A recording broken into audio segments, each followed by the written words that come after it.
In the laid-back, drug-riddled offices of Atari, Nolan Bushnell led the charge towards making video games a mainstream activity. He helped popularize arcades, introducing the world to Pong, and eventually released the first video game console to take America by storm, the Atari 2600.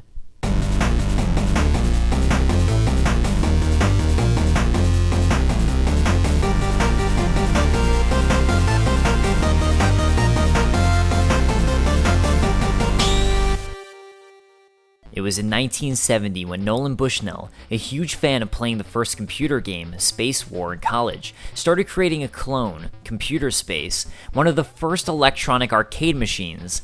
In 1971, this project completed to somewhat disappointing sales. However, the revenue and experience of this led Bushnell to leave his former company and co-found a little company named Atari in 1972. One of the first hires was a man named Al Alcorn. In order to test him, Bushnell tasked Alcorn with designing a simple game with 2 paddles and a ball while Bushnell worked on a more advanced project. The test was meant as just that, with the idea that it would simply be tossed once Alcorn had proven himself. This test turned out to be Pong. Pong exploded, selling well into 1974 and becoming one of the most famous arcade cabinets, putting both video games and arcade machines on the map. Due to its similarity to the Magnavox Odyssey game, Table Tennis, and evidence Nolan Bushnell had attended an Odyssey event prior to the release of Pong, Magnavox sued Atari and the case was eventually settled. In 1974, an Atari engineer, Harold Lee, proposed a home version of Pong that could be attached to a TV, and in 1975, Atari distributed Home Pong to major success. The success of this led to a brief decline in arcades as other home game consoles began to be released, such as the Fairchild Channel F, the first system to truly use working cartridges. All of this led Atari into developing for the home console space. The Fairchild Channel F, with its multiple games, had made Home Pong obsolete.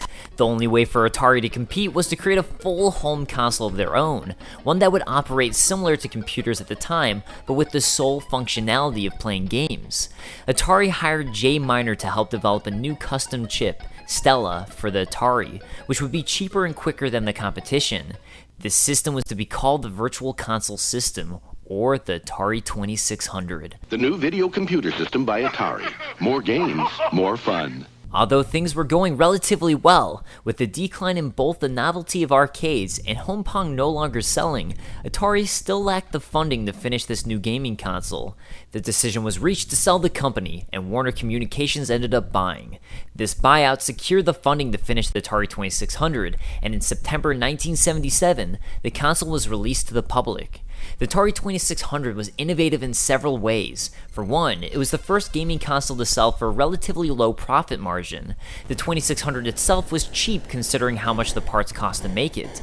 On the other hand, Atari boosted the price of game cartridges in order to make up for this. This became the model for marketing game consoles still used to this day. The system was also by far the most advanced at the time. There was trouble, however. Despite its advanced technology, the console didn't sell too well, selling only 250,000 units in its first year. The following year, 1978, also saw disappointing sales for the 2600. In fact, not only did the Atari 2600 sell poorly, but the video game industry crashed entirely. Several competitors completely pulled out of the industry as consumers were burnt out on what seemed to be clones of Home Pong. With disappointing sales and a bleak future, Warner Communications hired Ray Kassar to assess the situation at Atari and possibly liquefy the company.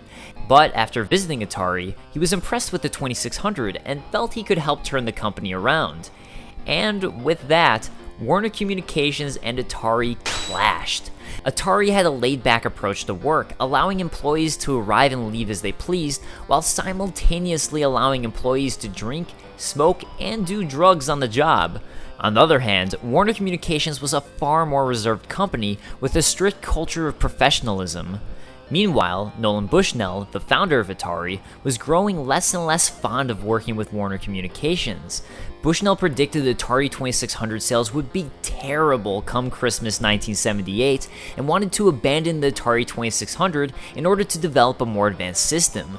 This infuriated Warner Communications, and by the end of the year, Nolan attempted to schedule company meetings without Warner representation. And this was the straw that broke the camel's back. Warner Communications forced Nolan to retire from Atari. While he would still receive bonuses if Atari performed well, he had previously signed a 7-year non-compete agreement with Atari, effectively pushing him out of the industry. Interestingly, Nolan had been working on a side project during his final time at Atari, and one that would prove incredibly lucrative. While video games were slowly growing more normal, they had a negative connotation attached to them. Arcades were associated with pool halls and non-child-friendly locations. In fact, until 1976, pinball had bans in both Chicago and New York City, as it had been mistakenly associated with gambling and the mafia.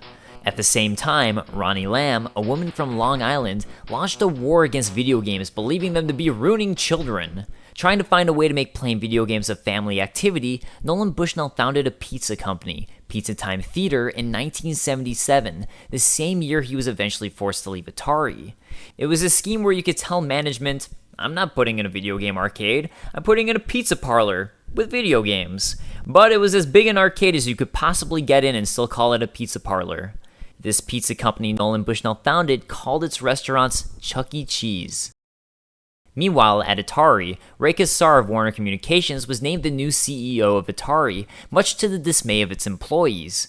Regardless, 1978 saw the release of Space Invaders at arcades, reintroducing public interest in video games. At the same time, the public became aware that Atari could do much more than just Pong, and sales suddenly began to explode. In 1979, Atari sold 1 million units, and then in 1980, Atari introduced and licensed a home version of Space Invaders, doubling Atari's sales in 1980 to 2 million units. By 1982, the console had sold 10 million units. Meanwhile, the Fairchild Channel F had only sold 250,000, and the first video game console, the Magnavox Odyssey, only 330,000. According to Ray Kassar, a large part of the 2600's success was in its marketing. "I had built the company, and I had developed the marketing plan. They had never advertised their products before, so we spent $5 million in advertising, and that's when it started taking off." Another large part of Atari's success was in its games. Atari licensed smash hit arcade games while simultaneously producing first-party software. With the interchangeable carts introduced by the Channel F and Atari's advanced technology, the doors suddenly opened to more intricate games. There was also the introduction to third-party games. Internally at Atari, game designers were pissed. Atari's game designers received no credit for their work and no public accolades. In fact, this led to the first ever Easter egg in a video game. In 1979, Warren Robinett, a game designer at Atari, found a way to work around this by creating a secret room in his game Adventure, which contained the words, "Created by Warren Robinett." Adding this to the game could have caused him his job, and if Atari execs discovered it, he would be forced to delete it. The hard part was keeping it a secret for a year until the game came out. I didn't even tell my buddies. I felt that if I couldn't keep the secret myself, how could I expect them to keep a juicy secret like that? They treated us so bad that everybody quit and started competing companies. Due to this lack of credit, as well as feeling like they deserved more money, several of Atari's top game programmers left the company and in 1979 founded their own company, Activision. This would be the first ever third-party game developer, and Atari, whose model was to make money off of game cartridges and not the systems themselves, sued. Atari took Activision to court multiple times, claiming they had no rights to create games for their hardware. They failed at this, and soon more third-party companies sprang up. As opposed to Atari, Activision gave credit to its designers and treated them like artists. This led several of the best game designers to work for Activision, and some of the 2600's most popular games, such as Pitfall, came out of Activision.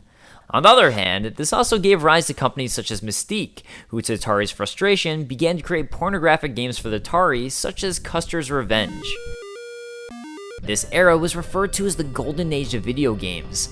Atari had exploded so fast, it had become the fastest growing company in the history of the United States, only to have this title replaced by none other than Activision in 1982. From the outside, things seemed well. However, trouble was brewing. In 1982, the frontier of new innovative games, the arcades, had begun to collapse. Despite the release of highly popular arcade games, they simply weren't selling as well as they used to.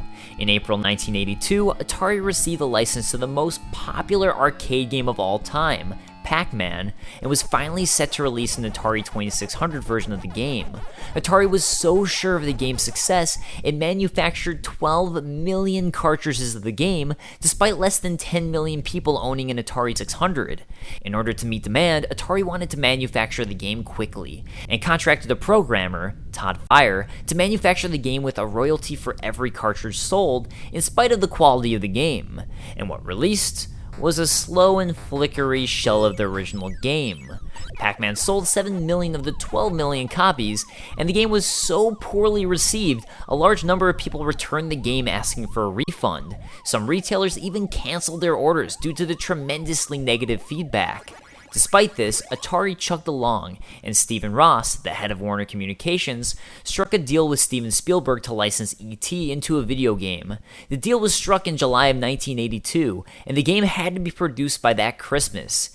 Even with the 6-month warning, with everything involved, this meant that Atari would only have 6 weeks to produce, manufacture, package, and market the game, with its programmer only having 5 weeks to create and program an entire game. What resulted was a catastrophic nightmare. E.T. mostly involves the titular character repeatedly falling into holes and needing to get out, only to fall into another hole. After the disaster that was Pac-Man, E.T. barely sold, and thus began one of gaming's longest-running urban legends, that Atari dumped millions of these unsold cartridges into a landfill in New Mexico. Rumors circulated, and eventually this went down as a legend amongst gamers.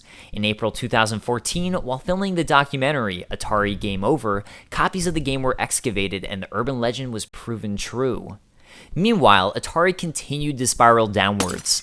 The market was completely oversaturated by both consoles and clones of popular games.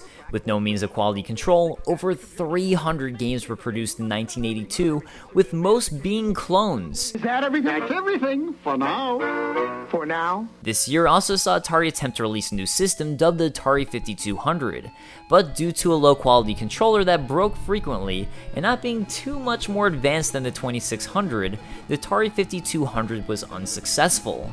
All of this led to the notorious video game crash of 1983. In July, Ray Kassar resigned from Atari, and by the end of 1983, Atari had $536 million in losses. In 1984, Warner Communications sold Atari off. Slowly, video game consoles died off, and retailers refused to buy and carry these consoles as they simply weren't selling. Inexpensive home computers began to rise with the Commodore 64 and Apple II. However, video game systems were by all purposes dead in the United States. It would take something truly extraordinary to revitalize the dying industry.